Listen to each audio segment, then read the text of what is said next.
오른쪽에 있는 거는 뭐 같으세요?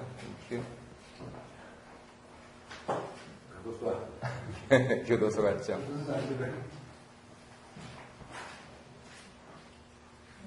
이거 글자 보이세요?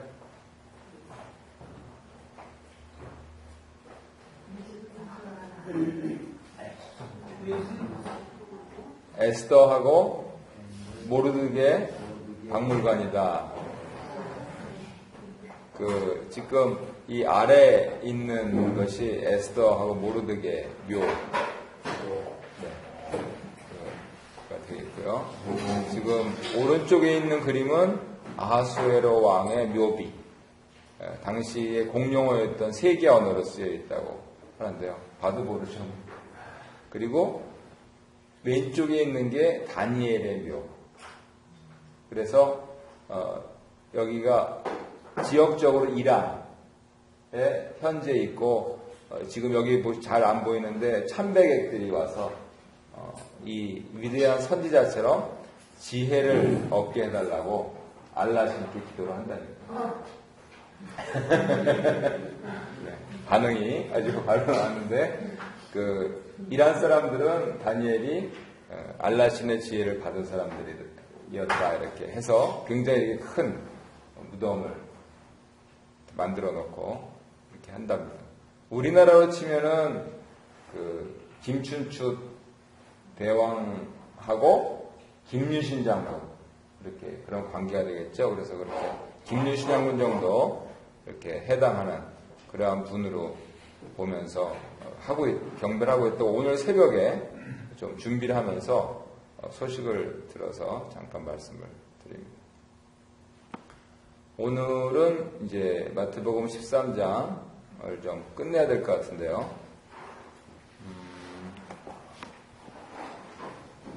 지난주에 잠깐 이제 시작을 하셨죠. 마태복음 13장에서 씨 뿌리는 비유, 그것만 좀 보신 걸로 기억이 나는데요. 그 다음에 이어서 과연 예수님께서 하나님 나라, 마태복음의 용어로 하자면은 하늘나라에 대해서 어떻게 설명을 하셨나는 것을 좀 이해하고 갈 필요가 있습니다. 씨 뿌리는 것은 뭐 다시 하지 않도록 하겠고요.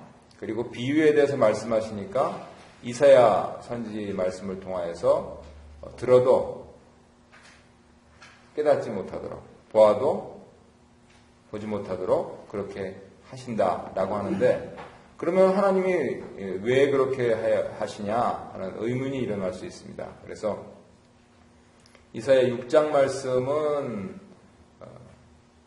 우시아 왕이 죽던에 이사야가 재소명을 받는 그러한 것이다라고 이미 이사야 하면서 말씀을 드렸고요. 그랬을 때 예수를 믿는다고 하면서 현대적으로 봤을 때 예수님을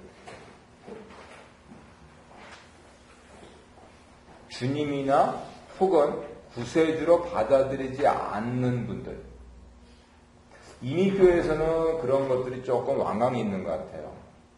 왜냐하면 옛날에 이제 한 40여 년 전에 토론토의 교회들이 세워지기 시작하면서 교회가 신앙적인 단체가 기본적인데도 불구하고 이민자들이 일주일에 한 번씩 와서 한국 사람들, 그때 수도 많지도 않았지 않습니까? 동포들 만나고 또 김치도 먹고, 그리고 애들 또 좀 떼놓고 엄마 아빠가 좀 한두 시간이라도 이렇게 좀 자기 시간을 보내실 수 있는 그러한 대로 인식되어 왔던 것이 굉장히 뿌리 깊은 것 같아요. 그러니까 교회는 신앙단체인데도 친교 성격이 굉장히 강합니다. 근데 가랑비에 옷 젖는다고 그렇게 하시면서 교회를 다니시다 보니까 찬송가도 알게 되시고 성경도 알게 되시고 심지어는 이제 중직도 맡으시고 하는데 이제 마음속에는 여전히 예수님이 내 주님이신가 또 내 구세주신가 하는 부분들이 스스로 점검하실 기회들이 많지 않았던 거죠. 그리고 지금 우리 교회는 조금 이제 큐티, quiet time이라고 해도 되고 퀘스트 타임이라고 해도 되고 조용한 시간 혹은 탐구하는 시간이라고 이렇게 불러도 되는데 그것을 하면서 그 영성을 개발해 나가는 쪽으로 가고 있지만 옛날에는 좀 이벤트 성격으로 간 것이 많이 있습니다. 꼭 신앙으로만 그렇게 하면은 오히려 부작용이 일기 때문에 한국에서 저명하신 학자들 그래서 한국에서는 인기가 없으셨던 야당 인사들도 토론토에 비교적 초창기에 다 다녀가시지 않습니까? 오래되신 분들은 아시죠? 함석화 선생님도 다녀가셨고 그리고 신학 쪽에서도 굉장히 진보적인 목사님들도 다녀가셨고 하면서 이 옛날에 그 군사정권 시절에 반독재 투쟁 하는데 여기서 굉장히 많이 서포트도 하고 또 한편으로는 그 우리가 알고 있는 태권도가 크게 두 가지 기관으로 되어 있거든요. 세계 태권도 연맹하고 국제 태권도 협회인가요? 그렇게 그쪽이 이제 친국 계열 아닙니까? 그런데 여기서 그 부분들이 이제 아주 상당히 뿌리를 내리고 그리고 북한과의 관계에서도 그렇고 그러니까 이민교회가 단지 교회에 머무르질 않았습니다.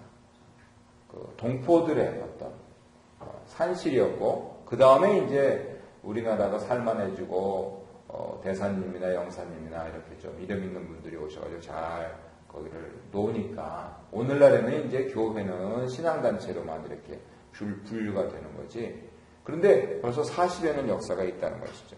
그러니까 그렇게 놓고 봤을 때 40여 년 역사를 가진 토론토 이민 사회에서 교회에 국한해서 얘기를 할 때 꼭 짚고 넘어가야 될 것이 한국처럼 할아버지가 예수 믿어서 아버지가 믿고 그래서 내가 예수 믿은 게 아니고 어려서부터 주일날 주일학교에서 교육받은 게 아니고 모이다가 보니까 어떤 그냥 교인으로서 이렇게 자리를 잡게 되셨을 때는 꼭 예수님이 나의 주님이신가 나의 구세주신가 하는 부분들을 점검하고 가시는 게 좋습니다. 그리고 역으로 한국도 너무 빠르게 근대화가 되고 이 선진국 문턱에 들어가 있다고 하다 보니까 이 물질적인 경향이 세져가지고 교회도 지금 달리지 않습니까? 교회 너무 그냥 현금이 넘쳐나니까 그게 헌금인데 사람들은 현금이라고 생각하잖아요. 그러니까 그냥 뭐 온갖 그냥 비즈니스 심지어는 은행들에서 그냥 그렇게 몇 조씩 빌려주면서 교회 지으라고 그래가지고 결국 지금 경매로 나오지 않습니까? 감당을 못하니까. 그러다 보니까 아버지의 신앙이 자녀의 신앙으로 이어지지도 못하고 그리고 사회적으로 성공한 것이 예수를 잘 믿는 것이다. 라고 하는 것처럼 이제 등식화돼 버린 경향이 없지 않아 있죠. 그러니까 목사님도 시골에서 조그만 교회 하시는 목사님은 첫째 못 배웠고 둘째 무능하고 셋째 갈 데 없고 그런 분으로 인식을 하는 거죠. 그래서 그런 차원에서 다시 한번 한국 교회도 예수님이 나의 주님이신가 나의 구세주신가 하는 부분들을 짚고 넘어가야 됩니다. 그런 차원에서 이사야가 재소명을 받은 이 말씀에서 예수님이 하시는 맥락이 나오는 거죠. 지금 여러분들이 모두 여호와의 백성이라고 하면서 여지껏 더구나 식민지를 살면서 이렇게 해방을 고대하고 나에게까지 와서 말씀을 듣는데 도대체 무슨 요량으로 와서 말씀을 듣는 거냐. 과연 정말 하늘나라를 고대하는 거냐 아니면 당장의 현안들을 해결을 하고 또는 이 세상에서의 삶 그것이 좀 더 편해지도록 그렇게 시구하는 것이냐. 그냥 해석하자면 그렇습니다. 그래서 한 가지 위로가 되는 말씀이 다니엘 12장을 보면 아까 지금 보여드린 그 알라를 믿는 이슬람 사람들까지 위대한 선지자라고 지금까지도 참배객이 끊이지 않는 이 다니엘도 뭐라고 얘기하냐면 여호와께서 나에게 보여주신 것을 내가 깨닫지를 못합니다. 이렇게 다니엘 12장 8절 말씀. 내가 듣고도 깨닫지 못. 이분은 박사님의 박사님인데 이분이 못 깨달으면 도대체 세상에 깨달을 사람이 어디 있느냐라고 말할 정도로 할 수 있었던 분이 깨닫지 못해. 예, 그러니까 내가 지금 이거 예배당을 30년을 다녀도 잘 모르겠다. 그거 당연한 겁니다.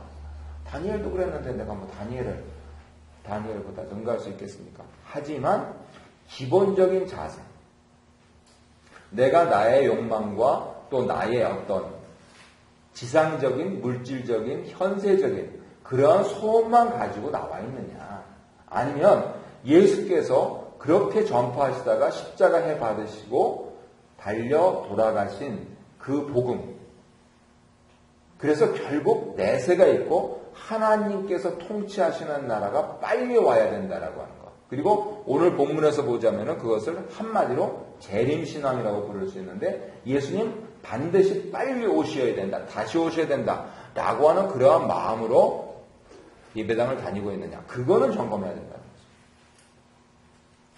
그래서 흔히들 얘기해서 이제 그 초발심이라고 얘기하는데, 예수님께서 제자들이 깨닫지 못하고 질문을 하니까 여기 빨간 줄에 있는 이러한 것처럼 해석을 하셨습니다. 이거는 뭐 쭉 성경에 있는 그대로니까 나중에 읽어보시고요. 그래서 이 그림에 보면은 이제 마귀가 와서 이제 모를 뿌리는 것, 이거가 나와 있는데, 바로 하늘나라에 대해서 두 번째 예수님께서 비유적으로 말씀하시는 것이 있기 때문입니다. 서양분이 예루살렘 시장에 가서 보니까 아직도 이렇게 푸대절에 넣고 또 여러 가지 곡식, 우리 식으로 하면 쌀, 콩도 메주콩, 강낭콩, 또 무슨 콩 있죠? 완두콩, 또 당뇨 환자들한테 좋다는 거 납작콩, 서리태 까만콩, 네. 이렇게 담아놓고 있더라고요. 이거는 왜 담아있느냐? 알곡이니까 담아져 있는 거죠. 이거하고 같이 자랐는데 여기 안 나오는 거, 그거는 가라지죠. 네. 그래서 예수님께서 이제 가라지의 비유를 하십니다. 그래서 덧뿌리고 갔다 그럽니다. 요즘 어느 이단에서 이제 추수한다 그러면서 이제 교회들 방문해가지고 첫째 목사님, 장로님, 그 다음에 집사님 서로 이간 해가지고 싸움 나게 해가지고 두 패로 나눠가지고 그 교회 재산권까지 이렇게 뺏는 그런 사람들을 추수꾼이라고 부르는데요. 그런데 우리가 보기에는 가라지가 들어와가지고 완전히 이게 객이 주인이 되는 그런 일이 벌어지는 거죠. 그래서 그런 걸 보면서 말세가 가까울수록 가장 첫 번째로 이렇게 싸우지 말아야 됩니다. 마귀가 아무리 가라지를 더 뿌려놔도 그래도 싸우지 않는데 당할 수가 없습니다. 이단 사설들이 들어와서 잘할 수 있는 대항이 서로 시기하고 질투하고 다툼, 이거죠. 우리는 그 부분들에 대해서 이제 연습이 많이 된 교회니까. 그렇더라도 이제 모르죠. 이민교회 어떻게 되어 있는지. 토론토에도 지부가 있다는 얘기는 지금 들리고 있습니다만 어떻게 하겠어요? 교회는 누구나 다 환영합니다. 그래서 참 무섭습니다. 토론토의 강남 말고 강북에서 제일 참 유능하고 또 미국에서 공부하시고 목회하시던 목사님 같은 데도 벌써 깨져가지고 5년째 고등법원 갖고 대법원 판결 기다리고 그러면서 총회에서 또 목사 면직이다 아니다 이렇게 하면서 여러 가지로. 근데 이제 거기에 또 그 이단들이 들어가 있다 그러니까 참 조심해야 됩니다. 그래서 알곡과 가라지가 같이 자라는 상황, 그것을 말씀을 하셨어요. 지금 하늘나라에 대해서 말씀드립니다. 교회가 왜 이 모양이냐? 가끔 그런 표현을 들어요. 원래 교회는 이 모양이에요. 예수님께서 말씀하신 게 알곡하고 가라지가 같이 자란다. 예수님 말씀하신 게 뭐냐면 놔둬라. 나중에 뽑아버리지 그러면 우리는 그렇죠.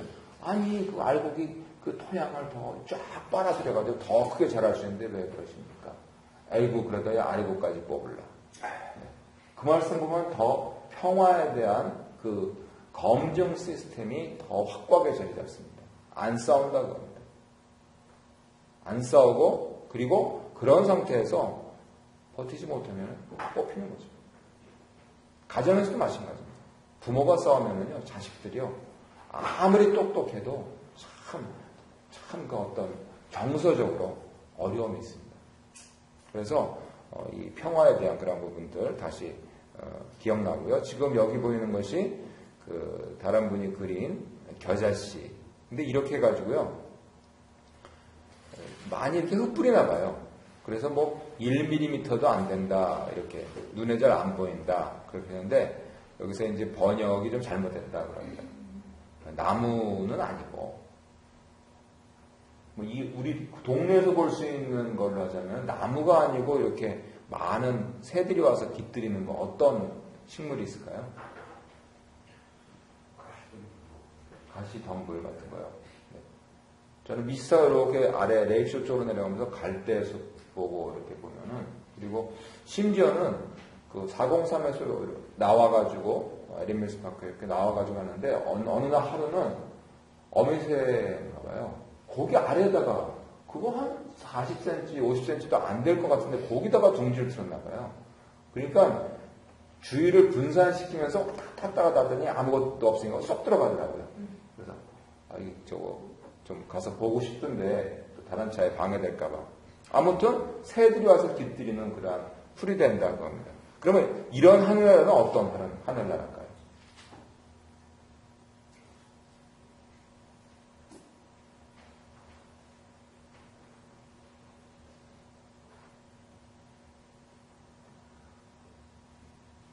혹시 그 세이비어 처치라고 들어보셨나요? 미국 워싱턴에 세이비어 처치라고, 세이비어 교회 이야기 책 한동안 베스트셀러 돼가지고 봤는데요. 선교하고 구제를 기가 막히게 하는 교회입니다. 근데 그 교회 이제 목사님이 작년인가 돌아가셨어요. 근데 이제 2차 대전 참전하시고 나서 이제 당신이 마음속에 변화를 받고 목회를 하신 분인데, 그 교회가 미국에서 영향력 있는 10대 교회에 들어갔습니다. 근데 보통 영향력 있는 10대 교회에 들어가려면 한 10,000명은 돼야 되거든요. 일단 신도수가 많아야 돼요. 근데 그 교회가 제일 컸을 때 300명이었습니다. 그런데 그 교회를 통해서 빈민 구제 사역하고, 그리고 그 교회는 이제 카페 교회로도 알려져 있어요. 커피하우스를 운영하면서 주중에는 커피하우스가 되고 주일에는 그 예배당이 되고 하면서 굉장히 유명했었습니다. 근데 최근에 이제 어느 신학교 교수님이 탐방기를 적어서 제가 우리 교회 홈페이지에 올려놨거든요. 자료실에. 그 교수님이 가서 봤을 때는 100명이었대요. 근데 그 100명 교인에서 이제 어떤 좀 장애인이 봉헌 순서를 받고, 그리고 그 가운데서 제일 근사한 할아버지셨대요. 이제 안내를 맡아가지고 이 교수님을 자리에 앉히고 이렇게 했는데, 1시간 예배가 끝나고 나니까 1시간 광고하고 이제 교제하고 성만찬하고 이렇게 하면서 2시간 예배를 드리는데, 그 광고 시간에 그 이제 안내하셨던 정말 멋있는 신사분이 나오셔서 자기 광고를 하면서 의사가 이제 내가 치매에 걸렸다고 그렇게 얘기를 했다.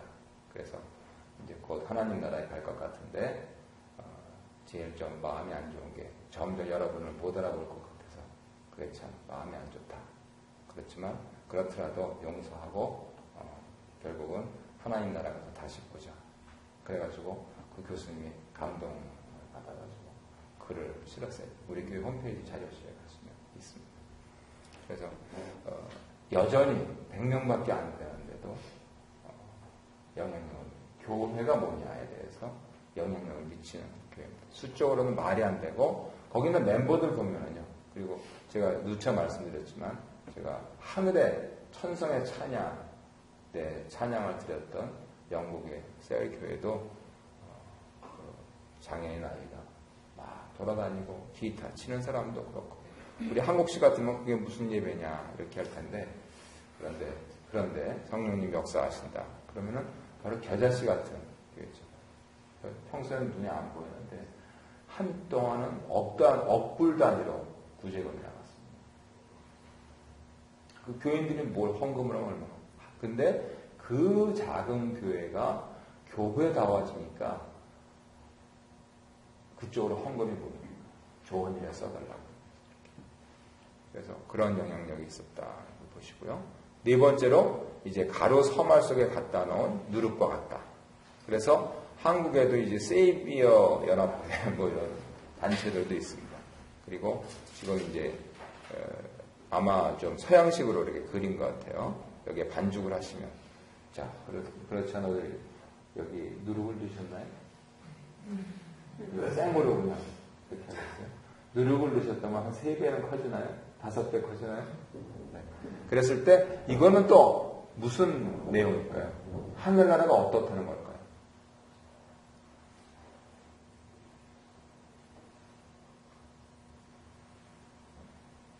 하늘나라는 뻥튀기다. 부풀기 아니라.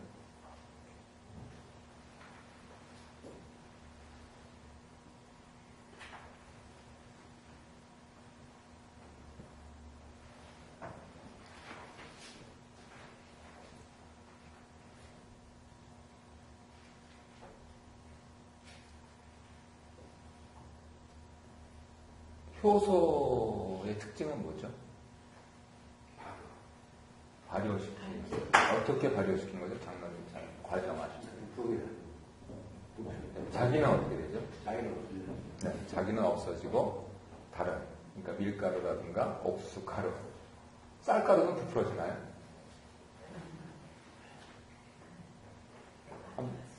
한번 실험해 보세요. 부풀어져요. 네. 그렇게 해서 효소가 자기가 없어지면서 다른 것이 커지도록 하는 거죠. 그래서 그러한 것을 화학작용으로는 촉매한다고 얘기하죠. 그리고 20세기 말부터 진정한 리더는 촉매자다 이렇게 표현을 합니다. 영어로는 facilitator라고 합니다. 이것과 이것을 연결시켜주는 역할을 한다는 거죠. 카리스마 있는 리더자는 자기가 이거 이렇게 해 하면서 쫙 끌고 가는 그런 거를 가르쳤는데 서양에서부터 특별히 20세기 말부터 리더는 이미 사람들이 다 이렇게 기본적인 내용과 형식이 있다는 겁니다. 그렇다면 그것을 하나로 모아주는 사람. 우리식으로 얘기하면 중지를 모아주는 사람. 그래서 그것이 자기 혼자 있을 때보다 훨씬 더 풍성한 열매를 맺도록 해주는 사람. 그런 의미에서 저는 독립군은 안 된다. 이렇게 늘 이제 동료 목사님들한테 얘기하거든요. 저는 한 번도 여지껏 혼자 목회해 본 적 없습니다. 다 다른 목사님들한테 기도받고 다른 목사님들하고 의논하고 하면서 계속 해왔습니다. 그러면 우리들의 신앙생활이라고 하는 것은 다른 사람의 도움을 받아야 됩니다. 그리고 돌려서 얘기하면 내가 만약에 리더라면 다른 사람에게 도움을 줘야 되는 거죠. 그렇게 하늘나라는 커져갑니다. 그런데 이제 이것이 양적인 개념으로만 요즘 가서 그것이 좀 극대화된 것을 뭐라고 부르냐면 번영신학이라고 해요. 큰 축구 경기장에서 수만 명 사람들이 하고 거기다 그럼에도 불구하고 그 목사님이 한 사람 한 사람에게까지도 메시지가 분명하게 전달될 수 있는 그 음향 시스템을 가지고 그리고 가능하면 목사님 목소리가 나쁘더라도 그것이 아주 나긋나긋하고 소근소근하게 들릴 수 있도록. 그래서 한국에서는 목사님들끼리 이 독일제 마이크 수입 경쟁이 불었었습니다. 일단은 목소리가 조금 좋으신 분이 이제 2억짜리 독일 마이크를 1980년대에 들여오시니까 그 옆에 있는 교회에서 내가 저 목사보다는 목소리가 나은데 그래가지고 바로 2억 7천짜리 들여오시고 그 옛날에. 그래서 큰 교회 가면은요 이상하게 쫙쫙 소리가 들립니다. 기가 막힙니다. 네, 저도 이제 그런 교회 가서 예배 여러 번 드려봤는데요. 좋습니다. 근데 이제 얘기하다 삐 소리 나고 그러면은 벌써 거기 이제 정신이 팔려버려가지고 지금까지 했던 것들 다 잊어버리고 앞으로 할 것도 전혀 은혜가 안 되잖아요. 그래서 과연 목사님이 그렇게 하잖아요. 옛날에 빌리그램 목사님이 네. 한국 가서도 했었죠. 네. 다 그런 모든 부분들이 준비가 돼가지고 하는 겁니다. 그것을 비판하는 것이 아니고 과연 누룩의 기능이 뭐냐는 거죠.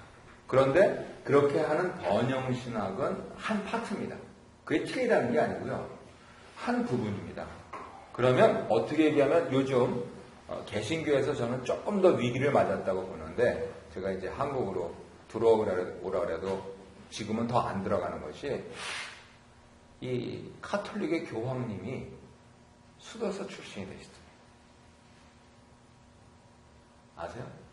카톨릭 지금 교황님의 계속 행보를 아세요? 교황님은 전통적으로 주기식 할 때 그 추기형님들 발을 한 번만 씻깁니다.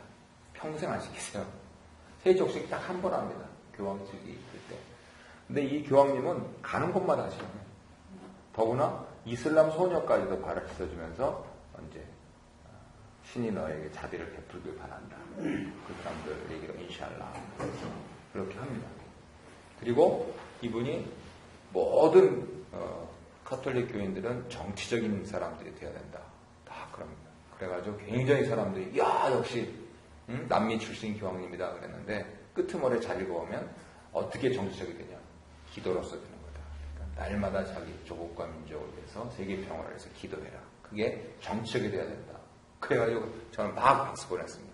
그런 정치적인 거죠. 예수님 정치적인. 교황님부터 이렇게 그냥 이 낮은 행보를 가니까 높은 데 계시는 개신교 목사님들은 점점 더 비판을 합니다. 아무튼 요즘에는 아무튼 판세가 안 좋아요. 예. 요즘에는 조금 이게 안 좋아요. 그러면 청년들부터 시작해가지고요. 많이 카톨릭 교회로 들어가요. 이게 진짜 신앙이다 이렇게 합니다. 그게 누룩의 기능입니다. 그런데 그런 것을 뭐라고 부르냐면 빈곤의 신앙이라고 해요. 교황님이신데 마치 예수님처럼 어린 소녀의 발을 씻기신다는 거죠. 지금 이거 경험 문제도 있고, 내 나이 이제 80 가까웠는데 무슨 경험, 여기서 저기 되면은 순교하는 거지. 이런 정신으로 가시는 거예요. 그러니까, 복음이 이것이다. 그러니까, 종합적으로 말씀드려서, 번영이든 빈곤이든, 풍요든, 가난함이든, 모두 다 하나님 나라, 하늘나라에 마치 누룩처럼 그렇게 다른 사람들을 풍성하게 하고 다른 사람들을 더 키워주는 그러한 부분들. 이게 하늘나라다 이렇게 말씀을 하시는 거죠. 여기는 누구나 동의하실 겁니다. 어느 한쪽만 그렇게 강조해서는 안 된다는 거죠. 그 다음에 13장에 보니까 예수님께서 다섯 번째로 밭에 감추인 보화 이렇게 하는데 신학자들은 이거하고 그 뒤에 나오는 이제 좋은 진주를 구하는 장사가 같은 맥락이라고 그렇게 말씀을 하세요. 또 중세기 말에 이렇게 그림 나옵니다. 진주장사 그림이 이렇게 나오는데 이것도 무슨 뜻이겠습니까? 밭에 감추인 보화와 좋은 진주를 구하는 장사.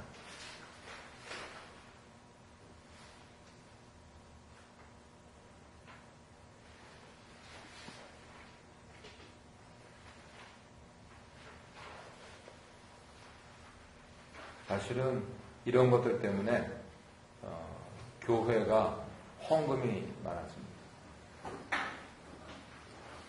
이상하게도요, 교인들이 은혜를 받으면 더 봉헌을 많이 하세요. 그래서 저는 별로 이렇게 신경 쓰고 싶지 않아서 처음부터 안 그랬는데 거의 95% 이상 목사님들이 매주일 교인들이 헌금하시는 걸 보세요. 그러면 목사님들이 어느 분이 많이 내셔 이분한테 전화 한 번 더 해드리고 그렇게 하려고 하시는 게 아니고 쭉 보면은 이분은 5불을 헌금하셨는데 이번 주일날 100불을 하셨다. 좋은 일이 있는 거예요 이게. 그죠? 그리고 이분은 100불을 하셨는데 50은 오셨는데 안 하셨다. 이거 뭐예요? 뭔가 이 시험거리가 있는 거죠. 그래서 그런 것 때문에 모신 거예요, 사실은. 근데 그러다 보니까 이제 부작용도 많이 있는데 저는 아무튼 게을러서 그런 거 처음부터 안 한다고 해가지고 다 지금 장로님들이 고생을 많이 하셨죠. 왜냐면 그 보면은 스스로 시험 들어요. 왜냐면 저 사람은 내가 보기에는 다른 사람보다 잘 사는 사람 같은데, 왜 이렇게 그냥 이렇게 째째하다. 뭐 이런, 그런 거, 아무래도 사람이니까요. 그렇게 들거든요. 근데, 어쨌든, 밭에 감춘 보화처럼, 좋은 진주를 사는 장사처럼, 하나님 말씀을 받은 사람들, 하늘 복음을 받은 사람들은요, 되게 돼 있어요. 그거는 역사가 증명합니다. 그래서, 하늘나라의 일들이 되게 돼 있습니다. 그래서 만약 그게 안 된다. 글자가 들어 교인 줄고 헌금 줄잖아요. 그 교회는 암 선고 받은 교회입니다. 죽을 날 기다리고 있는 겁니다. 한마디로. 그리고 거기서의 하늘나라 복음은 무슨 소리예요? 말라 비틀어져 가고 있다는 거예요. 하늘나라 복음이 그게 아닌데. 그래서 그런 차원에서 상당히 현실적으로 적용할 수 있는 그런 말씀이 되겠고요. 끝으로 7번째는 바다에 치고 각종 물고기를 모으는 그물. 물고기들이 그물 친 거를 안다 그러더라고요. 제가 중직수련회 때 하려고 오늘 아침에 좀 준비하다 오고 있는데, 그러니까 심지어는요, 어떤 돌고래는 플로리다 그 청정역에서 바닥을 탁탁탁 치면서 마치 그물이 있는 것처럼. 그러면 만약에 물고기가 그물 친 걸 안다면 그물 밖으로 나가려고 어떻게 하겠어요? 네, 펄쩍펄쩍 뛰겠죠. 그래가지고 입만 벌리고 있으면 되는 거예요. 그 돌고래. 나중에 한번 제가 영상 중직들한테 먼저 보여드리고 그리고 나서 저기를 하도록 할게요. 영상 이야기가 나왔으니까 지금 제가 사해사본에 관련된 사해사본은 아시죠? 이제 사해사본은 아시죠? 쿰나은 사본 거기에 관련된 저를 DVD를 하나 만들었거든요. 그러니까 주간에 돌아오면서 신약성경 공부하실 때 또 도움이 되셨으면 좋겠습니다. 여기 요거는 제가 구웠으니까요. 그래서 각종 물고기를 모으는 그물과 같다. 그래서요. 여기서 신앙은 쫙 빼고 세상 비즈니스맨들이 뭘 만들었냐면 네트워킹이라는 걸 만들었습니다.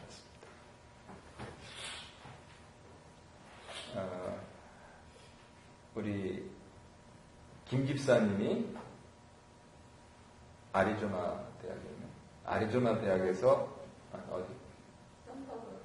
썬더버드 대학에서 MBA로 하신 그 내용이 어떻게 마케팅을 하느냐. 예. 그걸로 우리나라 굴지에 지금 거기서 아직까지도 그분이 뿌려놓고 간 거 여기서 돌아간다 그러잖아요. 근데 사람들은 그거를 더 발전시켜서 어디까지 발전시켰냐면 멀티 레벨 마케팅까지 발전시켰습니다. 다단계. 그게 네트워킹에서 제대로. 근데 그거는 경제 원리로 잘못된 게 하나도 없어요. 부가 창출되는 거거든요. 거기서 은행가들은 뭐까지 발전시켰냐면요. 파생 상품까지 발전시켰어요. 그래서 미국 사태가 난 겁니다. 전 세계에서 만드는 재화의 총량이 그러니까 이제 미국으로 들어오는 양이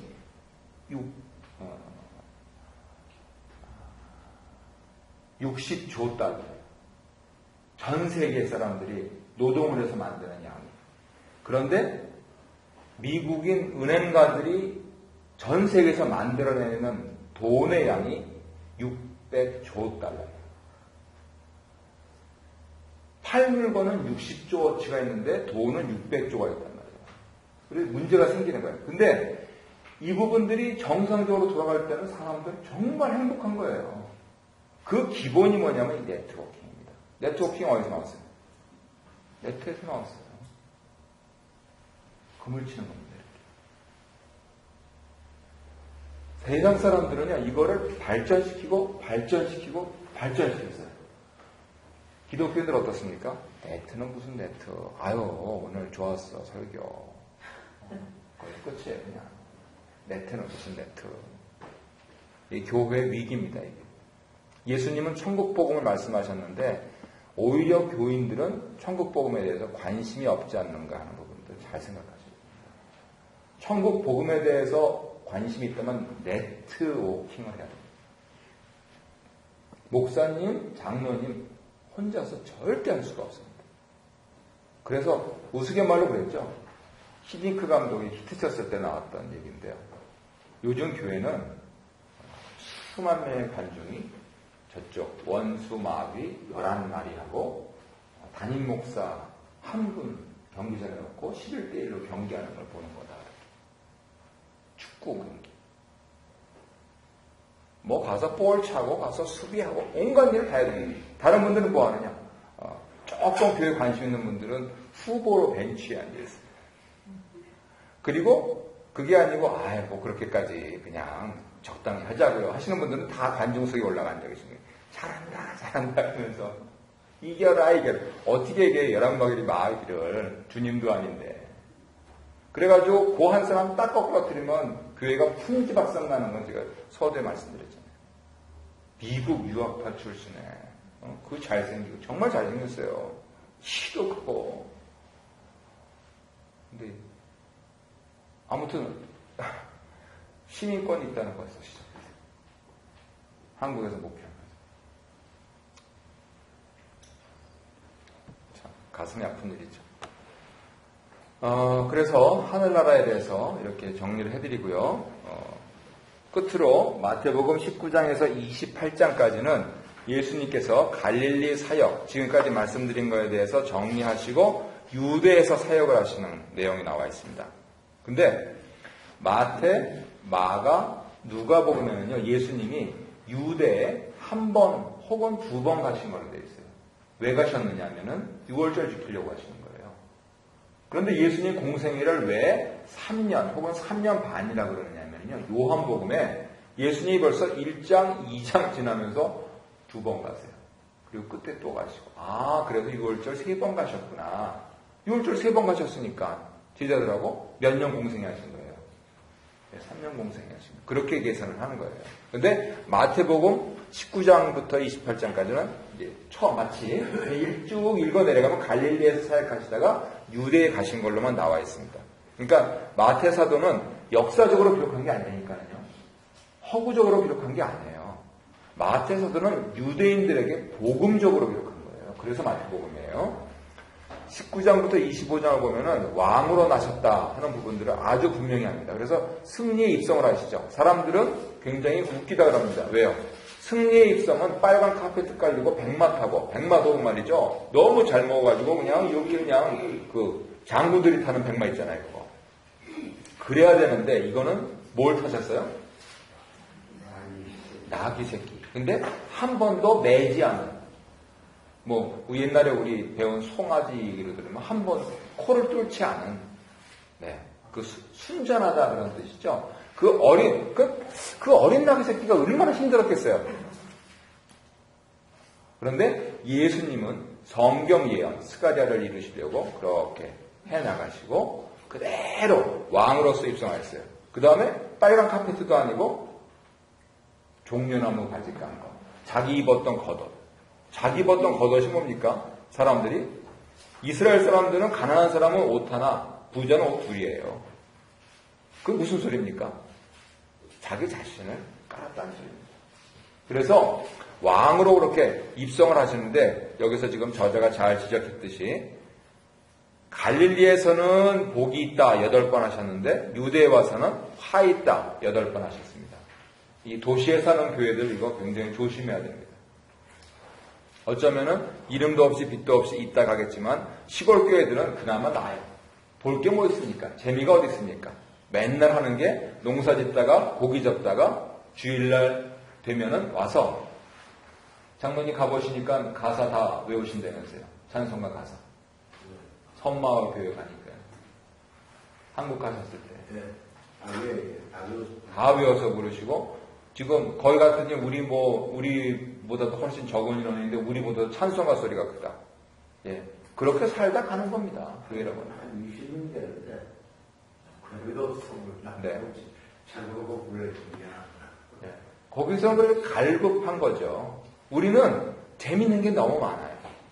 꼭 이거 아니어도 선택할 게 있어요. 그래서 우리 신앙은 점점 내려갈 수 있다. 이 가능성을 항상 열어두셔야 됩니다. 그래서 도시에 있는 교회로서, 그리고 따지고 보면은 권사님 해밀턴에 있을 때 아주 뜨겁게 하나는, 벌링턴으로 오니까 그 중간, 미시사가로 오니까 이게 제가 그래서 얘기합니다. 런던이라든가 해밀턴 시골 교회예요. 시골 교회에 있는 분들은 집중합니다. 물론 그것 때문에 서로 니캉네캉 더 다툼도 많아요. 워낙 빤히 하니까. 글자 그대로 정말 손가락을 알아요. 근데 여기서는 잘 모르잖아요. 그러니까 여기에 있는 교회는 한편으로는 하나님께서 윤택하고 한편으로는 도시형으로 살게 해주신 거 감사하면서 동시에 스스로 경계를 해야 됩니다. 이렇게 된 것이 내가 이렇게 된 것이 아니고, 혹은 내가 하나님께 복받아야지 살지, 지금 이 유대 예루살렘처럼 파 있을진저 이런 말씀 들으면 안 된다 그거죠. 그리고 예수님은 계속해서 이제 십자가 그리고 부활을 강조를 하십니다. 16장에서 저희 유명한 가이사랴 빌립보 고백, 사도 베드로의 위대한 고백이죠. 그리고 그 신앙의 바탕에서 오늘날 교회들이 세워져 있고요. 그리고 26장에 와서 피크를 이루고 있습니다. 그래서 26장부터 27장을 이제 십자가 사건으로 정리를 했는데, 십자가 사건이라고 하는 것은 무엇이냐? 내 인생의 고해와 같은 인생에서 내가 지고 가야 될 것. 우리한테 적용하면 그렇게 볼 수도 있습니다. 나의 어려운 상황들. 그런데 예수님으로부터 말하면은 예수님께서 자기 땅에 오셨는데 자기 백성이 영접지 않아서 버림받으신 사건입니다. 그래서 책임을 면할 수가 없다는 거예요. 내 상황이 어려운 거는 그래요. 내가 초래한 걸 수도 있어요. 하지만은 하나님이 테스트하시는 걸 수도 있어요.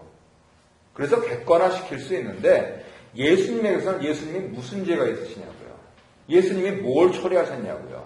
그런데 사람들은 여전히 예수님을 죽이지 못해 안달이다는 것이죠. 죽이기 위해서는 제일 첫 번째 해야 되는 것이 버리는 겁니다. 그랬을 때 예수님은 누구한테 버림을 받느냐? 제자들로부터 버림을 받으시는 거죠. 그러니까 우리가 제자 훈련하는 것은 무슨 뜻입니까? 내가 예수님 버렸는데 근데 다시 주님께 돌아옵니다. 그러면은 이미 별 하나 달았잖아요. 전과가 있잖아요. 전과자들의 모임이에요. 제자 훈련이라는 건. 고개를 들 수가 없는 거죠. 그런데도 불구하고 다 기록 말소하고 더구나 떳떳한 증인으로 쓰시겠다라고 하는 거니까 얼마나 감사하는 거예요. 이건 실미도 대원들보다 더 세게 치고 올라가야 될 영적 전투를 해야 될 거거든요. 그랬을 때 제자들이 그렇게 오순절 성령이 마시고 다 순교하셨죠. 자기 목숨 내놓고. 왜요? 주님 버렸었기 때문에. 두 번째는 사내들인 공회. 유대 백성들, 특히나 이제 바리새인들이 이렇게 쥐고 있었던 그 공회가 예수님을 버리고요. 셋째는 세상 통치자가 예수님을 버리고요. 그리고 넷째는 구체적으로 육신으로부터도 버림을 당하십니다.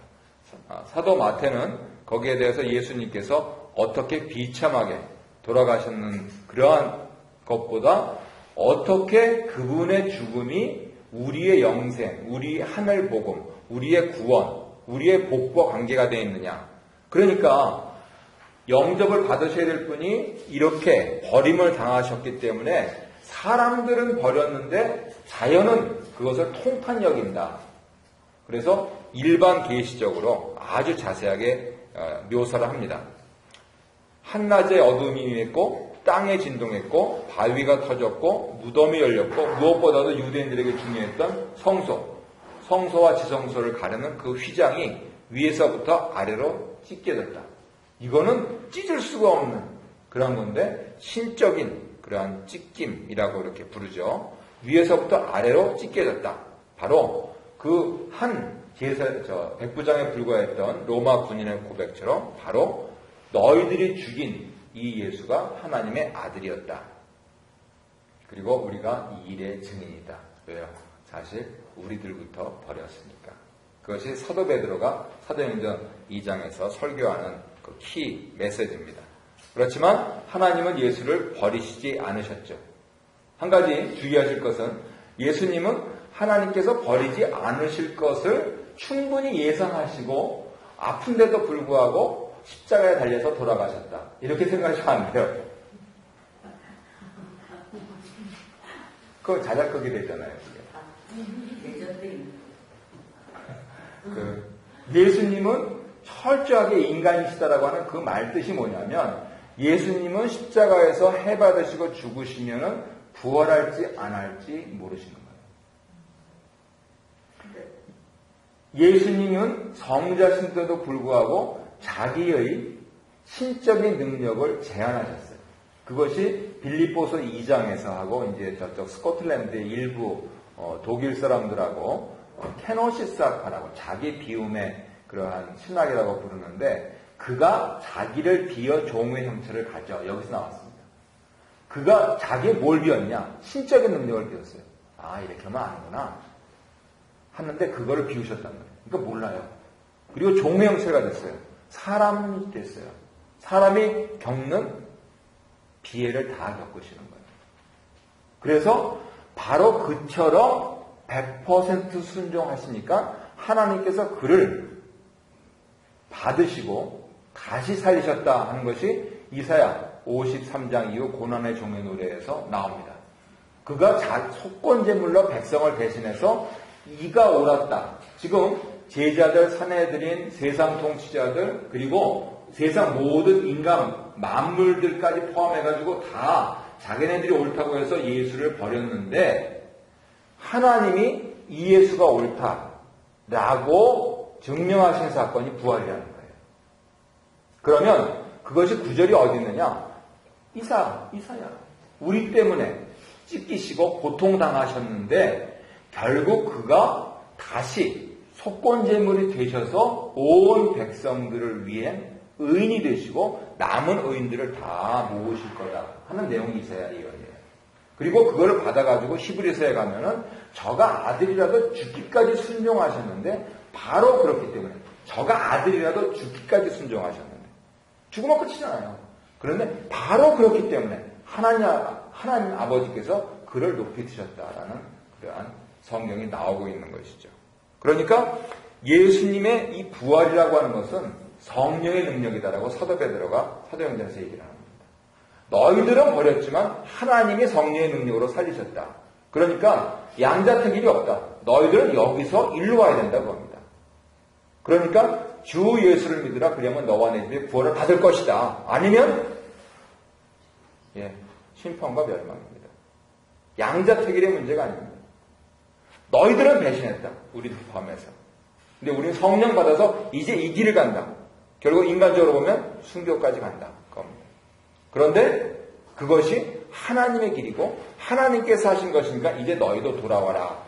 나중에 저쪽 3장, 4장, 5장 거치면서 제사장의 허다한 무리까지도 이 도에 복속하니라. 예수를 본 적도 없고 소문만 좀 들었을 텐데. 그런데 그 어부들이 하는 말에 모두 제사장들까지 이 도에 복속한다. 그게 하늘나라다. 그래서 이 부활이 없는 복음은 말이 안 됩니다. 그러면 하나님께서는 우리를 예수를 믿을 때 뭘 부활시켰습니까? 우리 주일날 설교에서 보면은 우리의 영을 부활시키셨죠. 그래서 우리가 예수를 주로 고백하는 겁니다. 그런데 우리가 영생에 들어가게 되면은 무엇을 부활시키십니까? 우리의 몸을 부활시키세요. 당뇨병, 고혈압, 암, 모든 약한 것 그걸 그대로 그 몸으로 부활시키실까요? 아니고요. 새 몸으로. 그래서 간단하게 설명하면 지금 제가 타던 차가 이제 폐차가 됩니다. 그러면 찌그러뜨려가지고 다 해가지고 다시 쇠는 녹이죠. 그러면은 용광로 속에서 잘 정제돼가지고 나와서 새로 2014년 차가 됐습니다. 그러면 이 차는 새 차입니까? 새 차죠. 우리가 보기엔 새 차죠. 성경에서는 그것을 새로운 것이라고 얘기를 안 합니다. 그거 옛날 거예요. 그래서 너희는 새로운 피조물이다. 너희는 새로운 창조물이다. 이전 것은 지나갔으니 보라 새 것이 되었도다라고 하는 그 새 것이 그런 새 것이 아니에요.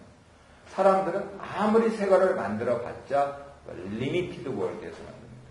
하나님은 abundant, profound하게 만드십니다. 그것이 뭔가 하는 걸 예수님이 잠깐 보여주셨죠. 부활하시는 40일 동안. 제자들이 그걸 보니까 헷갈락한 겁니다. 사실은. 예수님 버렸잖아요. 근데 예수님이 그걸 보니까 이 버리는 게 아니고 이 다시 살리시는 거 이게 진짜구나 하는 가치관이 변하는 거예요. 하나님에 대해서, 세계에 대해서, 자신에 대해서 가치관이 변해요. 그러니까 이 사람들은 막을 길이 없죠. 저들이 본래 학문 없는 범인인 줄 알았다가 잡아왔는데 사람이 변해버리니까 무서운 겁니다. 우리가 이렇게 변해야 되는 거죠. 그렇지만 그분들도 십자가 또 목 잘려서 다 죽었어요. 왜요? 영생을 위하여서. 자, 그거는 이제 요한복음 정도 가가지고 알아보시도록 하고, 지금 이렇게 조금 말들이 이렇게 여러 가지로 갔는데, 하늘나라가 도대체 무엇이냐? 지금 여기서부터 영원까지. 그랬을 때 예수님께서는 갈릴리에서는 복을, 유대에서는 화를 말씀하셨다. 나는 어디 사는가? 그리고 이제 예수를 믿어서 나는 예수를 버릴 것인가? 아니면 예수의 부활에 참여할 것인가? 이거는 아니라는 거죠. 이제 이전 것은 다 지나간다고 하지 않았습니까? 나 같은 죄인 살리셨다고 하지 않았습니까? 우리가 찬송에서 고백하듯이 이 길을 가야 되는 겁니다. 양자택일 하지 마시고 이 길로. 조금 속도는 차이가 있을 수 있죠. 조금씩 가시더라도 이 길로 가시고